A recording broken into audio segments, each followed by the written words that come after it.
job. When you're getting a job, that is to provide for your family. But a career is something that you're passionate about, something that you do for yourself, something that you serve in a bigger way.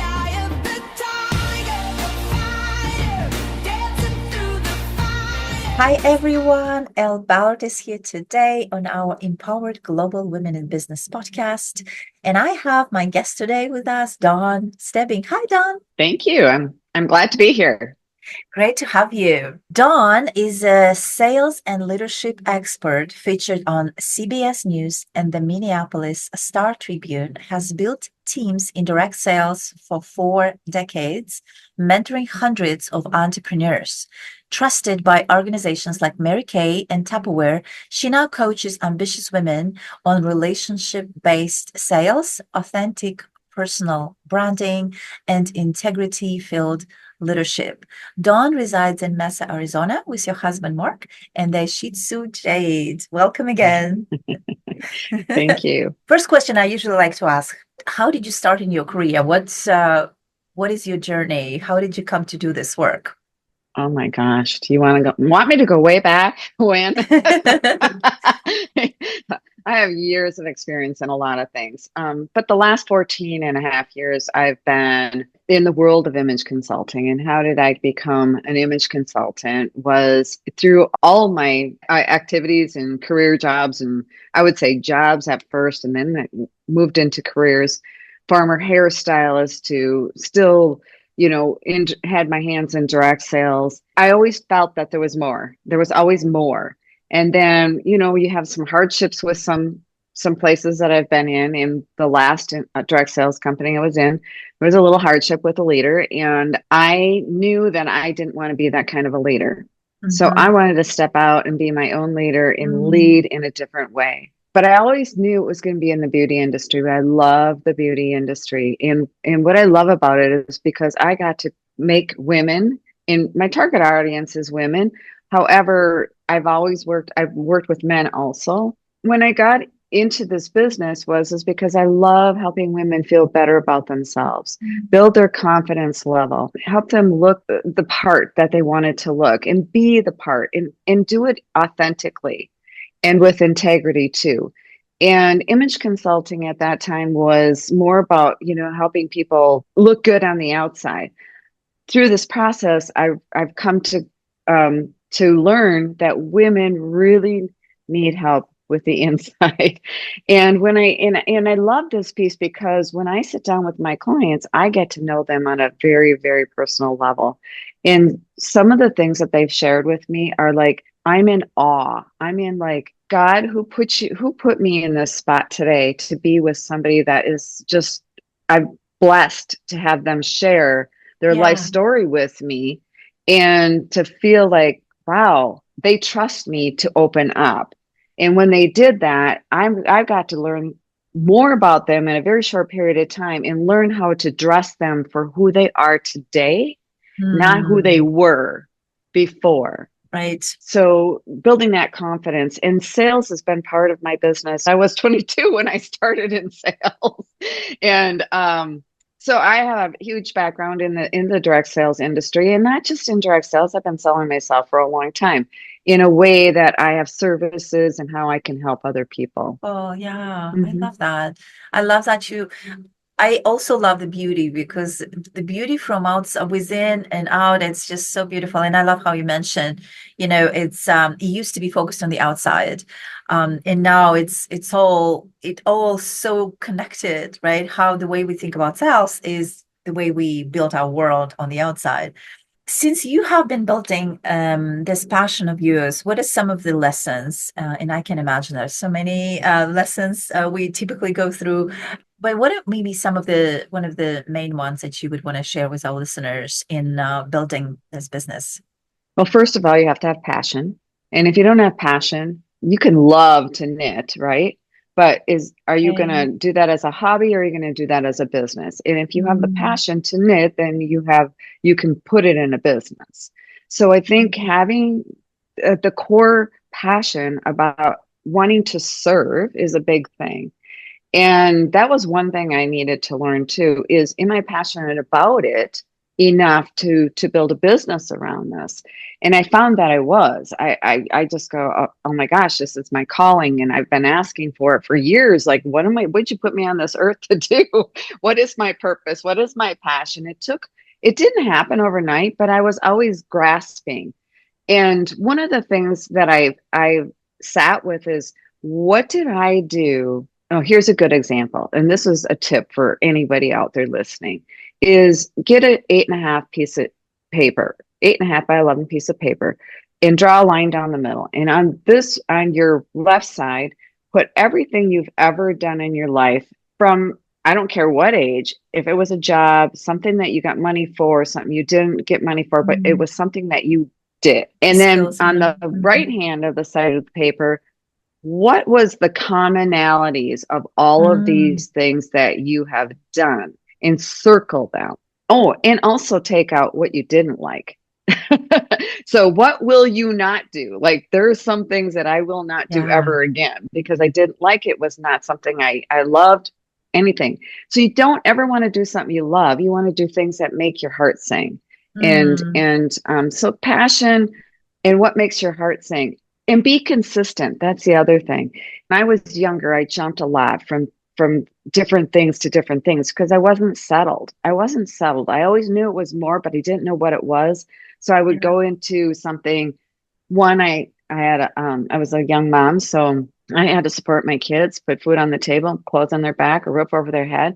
So a job, when you're getting a job, that is to provide for your family. But a career is something that you're passionate about, something that you do for yourself, something that you serve in a bigger way. So being consistent, once I found my niche or my career or whatever, I needed to just be more consistent in that and be on target for who I wanted to serve. And once you're consistent, then things start to flow really nicely for you.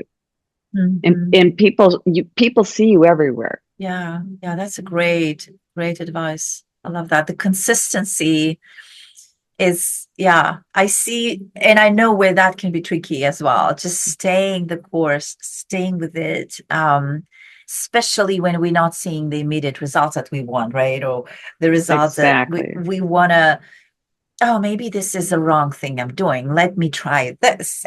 We jump and we forget to realize this is still another new thing that we have to make a plan for, prepare for, all the same things that we've done for this one already. Thank you for sharing that. I want to move into crushing the competition and the 3 insider secrets to becoming an industry powerhouse. I know that's one of your topics. And if you could share with us, what are those 3? Sure. Well, the first secret is you must have a powerful personal brand style. And what I mean by that is, what is your unique style? What's unique to you? Who are you? How do you want to show up? How do you want to be perceived? How do you want others to perceive you? What's that first impression you want to give them about you? And you may say, oh, I don't care. I don't care what I look like.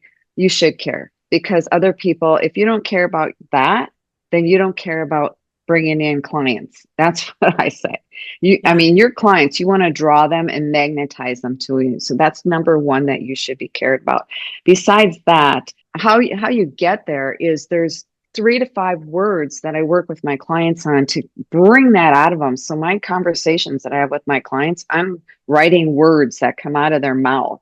And then I go through this piece of paper and I go, okay, so these 2 words are almost identical.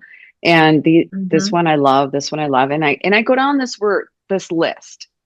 Okay, so I shorten it. And then to get even shorter, I look at the commonalities and then shorten that. But I'm asking them, which word fits you the best? And then by the time I get down to the whittling, it comes down to 3 to 5 words. And once I get to the 3 to 5 words, I have them close their eyes and I have them take 3 deep breaths and I read their words back to them. And I want them to feel their words, because those words are who they are and how they want to be seen. And that is your blueprint to shaping your image both in person and online. Second secret is the second secret is you must climb your way to the top. And what I mean by that is I use the word climb as an acronym. And the C, yes. So when I use that as an acronym, like your customers first, you listen, you're in tune to what they're saying, mentoring and building trust. So I use that acronym to help my clients understand this is part of your blueprint for sales. And if you don't have that, you're not going to be bringing in sales. And if it's all about selling a product, in fact, I'll give you for instance, I get emails and people, texting me a lot about, hey, I got this product and I'd love for you to try it or something like that. And then that turns me off. So turns me off. And one I just got yesterday, and she's selling a product, and haven't spoken to her in years, not even very close to her. I know her through acquaintances, through networking, never asked me about me. And never really said, hey, how are you doing? Let's have a conversation. Love to get to know you again. So I sent her a little tip. It would be wise to get to know people before you start selling your product. Yeah. But I said it in a nice way. I did say it in a nice way. That's just the gist of my comment back to her. Nobody likes to be sold to. Nobody likes to be sold to at all. And the third secret is you must become an integrity-filled leader. Leaders lead with integrity. If you're not going to be filled with integrity, you will not lead yourself and you will not lead a team, because people leaders that follow leaders that have integrity, that have their back, that have empathy, that have that can make a decision. I mean, I'm all about making decisions. Be a decision maker. None of this waffling back and forth. What do you want for lunch? I don't know. What are you going to have for lunch? Right. That's waffling. It's like, if you know you want something, go for it. If you know you need something, find it. If you don't have the answer, ask for it. It's lead with integrity and be a good leader. And those are my 3 topics that I really touch on in my speech. Definitely. Yes. Such a great reminder. And then the decision making, I feel like it's, as business owners, right? As business leaders, we make so many decisions in one day, just business related. I'm not even talking about any family, anything, right? And I see where and I know where that can be challenging. In fact, I was just going through that yesterday myself, right? So interesting how, so I love that reminder on just make that decision, right? And I think, what I learned also is, sometimes if it comes easy to me, I know it's the right way to go, right? Right. But if I feel like I'm thinking on it too much, or maybe that's not but I good love that. point. I love that reminder. Yeah, thank you. That's a good point. I love what you said there. Is if you have to think too much, it's probably not right for you. If you know it is, you should be able to make a decision. Sometimes we have to think about it a little bit because finances or what it may be. Maybe you have to juggle some things in order to make it work. I get that. However, if you know that you need it and you know it's going to benefit you in your career or in your business, go for it. What do you have to lose? But the other thing too is interview the person also. Like, what else can you help with this? Because I made some very big mistakes in my life. And when I signed up with people, thought they had my back, but they didn't. And I call those leaders that lack integrity. Leaders that say, they just want the money. It's all about the money for them. And their egos are so big that, they don't see the fluff. And I don't want to pick on anyone, but I think women tend to have a little bit more integrity because they're more about how can I serve you than others. Yeah. I'll just say it like that. Yeah. Without pointing fingers at anybody. Yeah, Definitely, definitely. I agree. So interesting. I feel like there's so many great paths we can take it on, right? And keep talking leadership. Oh, so important. There's so many moving pieces. One of the challenging jobs, right? To be a leader, Oh, yes, yes, to yes. be and to be a good one, to keep building and continue going for it, after it. But I want to thank you for being on our podcast today.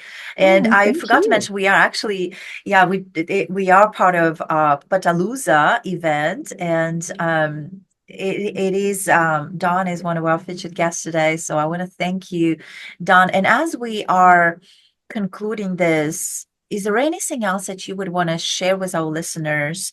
And also, please share how they can connect with you as well. If first of all, I do, 20, 30 minute introductions, to complimentary introductions, just to have a call with you and find out what is it that, that you're reaching out for. What is it that you need that I can help you with? And if it's in sales, if it's in your image, if it's in leadership, whatever that is. I also offer a longer, like an hour, where we can work on a blueprint for you and map out what it is and how to get to where you want to go. And so you can actually email me at dawn@dawnstebbing.com. I'm on LinkedIn under my name, Dawn Stebbing.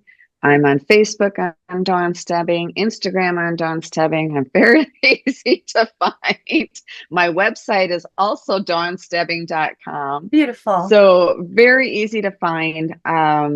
And if you don't know how to spell my name, it's Stebbing,